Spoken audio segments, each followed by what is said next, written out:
Ой, какая у нас тут взрослая барышня сидит. Тебя как зовут? Не вынимая изо рта яблоко, девчушка прочавкала. Алена Ладогина. Андрей, это твое, что ли, произведение? Мое, дома оставить не с кем. И на проходной пропустили. Как видишь, какая большая. Сколько же тебе лет? Алена еще более сосредоточенно погрузилась в яблоко и показала пятерню. Ладно, сиди здесь, но только тихо, чтобы тебя не заметили. К нам сегодня генерал приезжает. Генерал ехал в центр дальней космической связи, скорее всего, с недоброй вестью. Андрей давно подозревал, что наверху уже принято решение о закрытии эксперимента, и там ждали только сегодняшнего дня, чтобы объявить об этом официально. Первый год эксперимент шел великолепно. Для такого закоренелого технаря, как Андрей Ладогин, тот период был словно посещение Диснейленда. Каждый день он торопился на работу, потому что знал, что идет в страну чудес. Каждый день роботы-наблюдатели сообщали на Землю о каком-нибудь новом сногсшибательном изобретении марсианских роботов, которое можно было тут же патентовать. Особенно поразил Андрея способ, каким роботы научились изготавливать в полевых условиях микросхемы величайшей степени интеграции. Тот способ, который был заложен в первоначальных экземплярах, сделанных согласно чертежам, обнаруженным в директории Марсвор, тоже был весьма остроумен. Но этот, если применить его на Земле, то суперкомпьютер будет стоить не дороже коробка спичек. Но в конце 1997 года произошло что-то непонятное. До того момента роботы из армии синих сражались только с армией зеленых, а зеленые нападали только на синих. Как и было задумано, ни те, ни другие не трогали роботов-наблюдателей. Запрет нападать на наблюдателей был заложен в ту часть их программы поведения, которая была специально защищена от мутаций. И вдруг, в ночь под новый 1998 год, солдат синих уничтожил робота-наблюдателя. Как показало последующее изучение наземной телеметрии, робот-наблюдатель, заметив появившихся из-за холма 3 роботов из армии синих, тут же передал свой опознавательный сигнал и получил подтверждение приема сигнала от управлявшего этими солдатами генерала.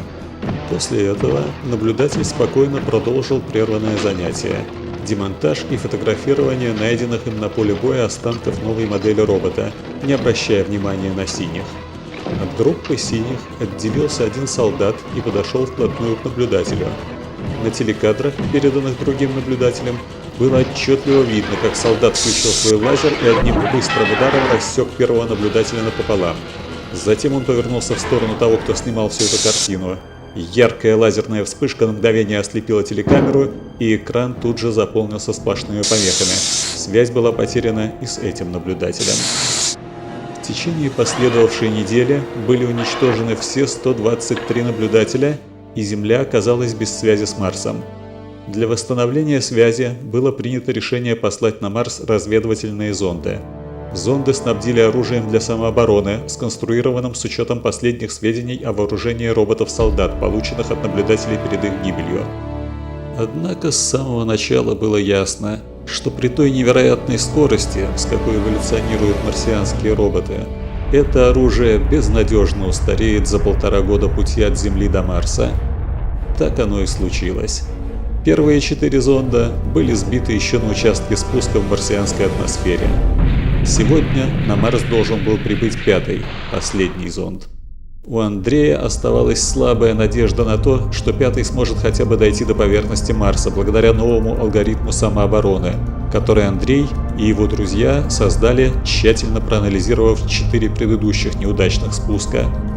Они работали над этим алгоритмом день и ночь и все-таки успели передать его на борт зонда. Конечно, это вряд ли спасет эксперимент от закрытия, но у них останется сознание того, что они боролись до последнего. Громкоговоритель в большом зале Центра дальней космической связи объявил: до входа зонда в верхние слои атмосферы осталась 1 минута.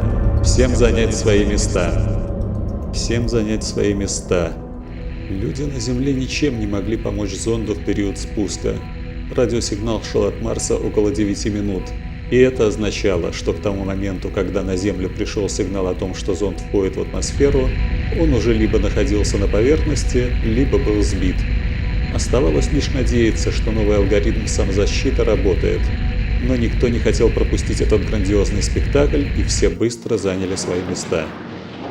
Алена не очень понимала, что здесь происходит, но хорошо чувствовала напряженную атмосферу, совсем перестала жевать яблоко и затаилась в своем уголке на галерее для посетителей. Еще через несколько минут объявили: высота 10 километров, аэродинамический экран сброшен, телекамеры включены, есть сигнал. На большом во всю стену экране появилось изображение. Алена увидела пустыню ржаво-красного песка, снятую с огромной высоты, испещренную холмами и гигантскими оврагами, уходящими до самого горизонта, и над всем этим таинственное фиолетовое небо. Пейзаж был настолько чужим, пугающим и красивым, что Алена сразу почувствовала, что это не Земля, это где-то очень далеко. Высота 7 километров, основной парашют раскрылся. Зонд сообщает о приеме сигналов чужого радара. Кажется, его засекли. На фоне фиолетового неба появилась черная точка, которая быстро увеличивалась в размерах.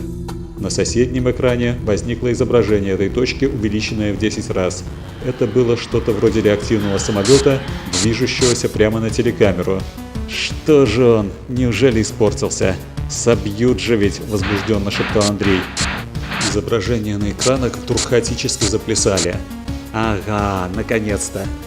Это включились маневровые двигатели зонда, толкая его непредсказуемым образом в разные стороны. В мечущуюся цель труднее попасть. Робот-самолет тоже начал резко маневрировать. Это было похоже на танец кобры и мангуста. Теперь победит тот, кто правильно выберет момент для удара. 2 раза на корпусе робота-самолета вспыхивали неясные блики. Очевидно, включался боевой лазер, но яркой вспышки не было видно. Луч проходил мимо зонда. Потом на несколько мгновений изображение на экранах исчезло.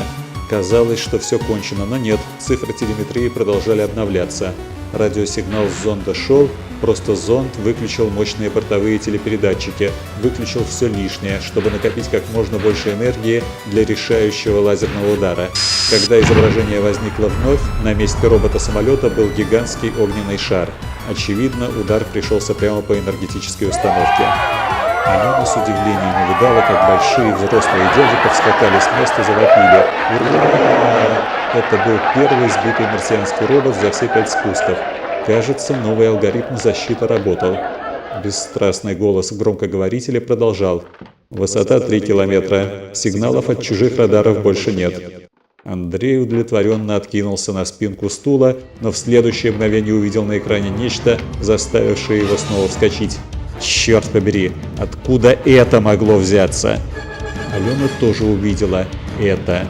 Она даже смогла разглядеть у этого лицо. Впрочем, Алена могла угадывать очертания человеческих лиц даже у автомобилей с их пучеглазыми фарами. Но у этого определенно было лицо. 2 маленьких блестящих кружочка глаза и внизу большой кружочек рот. Это летело приблизительно на такой же высоте, что и зонд, и стремительно приближалось. И тут Алена смогла наблюдать нечто, по ее представлениям, страшное. Глаза на лице у этого стали разъезжаться в разные стороны. Расстояние между глазами быстро увеличивалось, наконец они вышли за пределы лица и повисли по обе стороны от головы на тоненьких прутиках.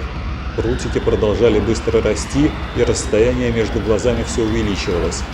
Вдруг на какое-то мгновение глаза остановились и даже как будто немного приблизились друг к другу, затем снова слегка раздвинулись, остановились.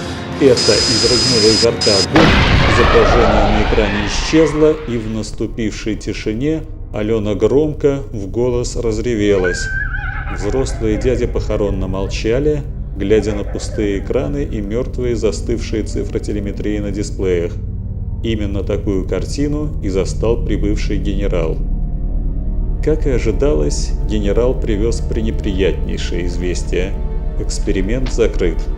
Андрей протестовал и пытался что-то доказать. «Посмотрите», — говорил он, указывая на монитор, на котором снова и снова прокручивалась видеозапись последних мгновений жизни зонда. «Видите эти 2 телекамеры на нападавшем роботе? У него есть зрение, он не пользовался радиолокатором, поэтому наш зонд и не смог его вовремя обнаружить. Обратите внимание, телекамеры расположены на телескопических штангах. Это позволяет менять расстояние между ними, а значит и базу стереоскопического зрения. Вот почему ему не нужен локатор. Он может точно оценивать расстояние на глаз. Видите, в последний момент перед выстрелом телекамеры слегка сблизились, а потом опять раздвинулись. Для выстрела ему нужно было знать не только направление на цель, но и расстояние до нее. А это означает только одно – луч его боевого лазера может фокусироваться на различные расстояния. Мы на Земле до сих пор не можем решить эту техническую проблему. Исследования необходимо продолжать, хотя бы для того, чтобы понять, как они это делают. «Не нужно меня агитировать», — ответил генерал. «Я сам пытался отстоять продолжение эксперимента, но решение давно принято, причем на самом высшем уровне. На посылку новых зондов средств нет. А с другой стороны, давайте смотреть правде в глаза. Контроль над экспериментом вы потеряли, теперь уже, по-видимому, безвозвратно. Сами подумайте, послали бы мы новые зонды. 1,5 года они были бы в пути. За эти 1,5 года на Марсе сменится еще десяток поколений роботов, появится новое, совершенно неизвестное нам оружие. У новых зондов не было бы ни малейших шансов. Их передавили бы, как слепых котят. «Но ведь это нельзя так оставлять!» – закричал Андрей. «Нельзя же полностью предоставлять их самим себе. Кто знает, к чему может привести дальнейшая эволюция этих роботов. 2 года назад, в начале эксперимента, роботы не умели летать. Сегодня они чувствуют себя в марсианском небе, как рыба в воде. А что будет завтра? Кто может поручиться, что завтра они не перенесут свои боевые действия в космос? Кто может поручиться, что они в конце концов не достигнут Земли?» «Ну, Андрей, это ты загнул», — сказал один из сослуживцев. «Космос большой, а Земля маленькая. О существовании Земли они ничего не знают. Даже если они и выйдут в космос, вероятность случайно наткнуться на такую песчинку, как Земля, близка к нулю. Да и потом, зачем им далеко выходить в открытый космос? Там не из чего делать новых роботов. А пояс астероидов – это же невероятные запасы сырья. Астероиды тоже не летают стаями. Чтобы найти астероид, нужно хорошо знать его орбиту, нужно знать астрономию. Откуда у боевого робота возьмутся досуг и желание заниматься астрономическими наблюдениями?» Ученый спор подытожил генерал. «В общем так, со следующей недели вы все уволены. Все документы, относящиеся к эксперименту, приказываю сдать в секретный архив. Все видеозаписи и записи телеметрии туда же. Все, что есть на жестких дисках, переписать на дискеты и сдать дискеты в секретный архив. Жесткие диски стереть и заново отформатировать. И еще. Вы все должны будете подписать расписку о пожизненном неразглашении всего, что вы здесь видели и слышали в последние 3 года.